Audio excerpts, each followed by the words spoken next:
long progressive journey of inclusion body myositis might be a long downhill path for many, but for some, it's more of an extended roller coaster ride with lots of ups and downs, mostly downs at varying speeds. Hi, Jerry here again on the IBM Myositis channel dedicated to people with inclusion body myositis, better known as just IBM. If you are not already a subscriber, please press the subscribe button and the notification bell and be alerted when a new episode has been released. Your free subscription will also be your easy ticket to find your way back to this channel to refresh yourself of any information we've covered. As we all know, inclusion body myositis is a slow progressive disease. If it's a slow progressive disease, how come so many of us feel at times we're feeling a little better and then realize we can do something that just a few days ago seemed very difficult? First, we must realize that IBM does not attack all muscles at the same time or at the same rate. When we feel like our IBM is rolling us downhill, then within a week or so we show tendencies to perform better again. It's not the IBM that is withering, but it's the surrounding muscles we've retrained to compensate for the closely located muscles affected by IBM. We aren't as strong, but do feel for a short period of time that we're going up the slope of IBM, not progressively always downwards.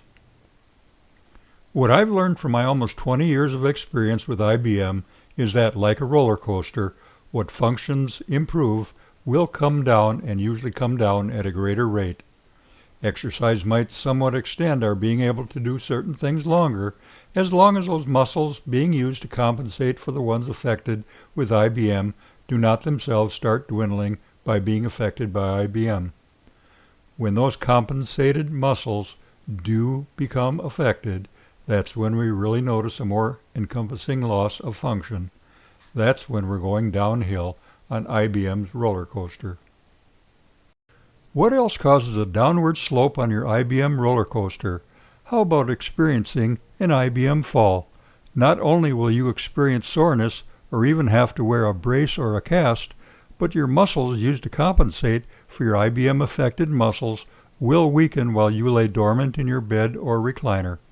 While you're in your bed or recliner, you might be thinking about how it may have been better if you would have chosen the use of a power chair sooner rather than later.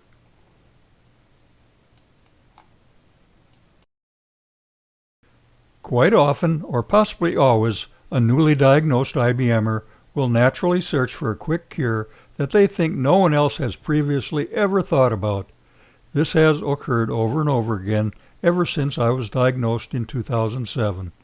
If one of these quick fixes was taken during the time our non-IBM affected muscles are attempting to compensate for the IBM affected muscles, we mistake any progress as being a result of the addition of the quick fix, not giving credit to the natural change to the compensating muscles.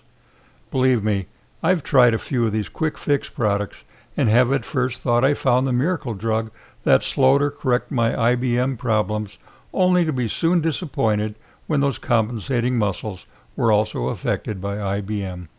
I mentioned that exercise can be used to strengthen the non-IBM affected muscles.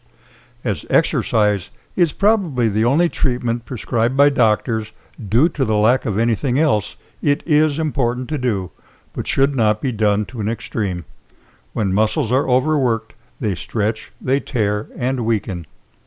Without getting into a definition of how our bodies replace worn and torn muscles, moderate exercise still produces some muscle breakdown in the body. After muscle tissues break down, it needs to be repaired. As previously stated, muscles already affected by IBM will not be able to rebuild themselves, and if we over-exercise the non-affected muscles, it may weaken to a point where it can't be rebuilt as a healthy muscle.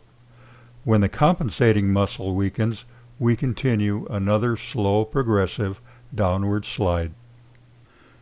Now, I don't have any scientific data to back up this next statement, but it seems likely that a muscle that is taken beyond a certain point might be prey to the IBM lurking nearby. Light to moderate exercise is recommended where heavy and intense workouts might not be a good idea for the IBMer. Remember, as long as we can keep our roller coaster ride either maintaining a flat plateau or even going up a little, it's always better than experiencing the downhill slope. Looking back at my IBM Life's roller coaster, I'm glad I minimized the expenses that I could have spent on quick fix supplements and saved my money to purchase devices that helped me cope with this dreadful disease along the way.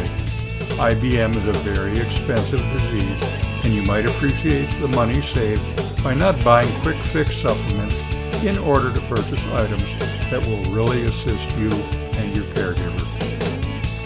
Stay strong, my IBM friends.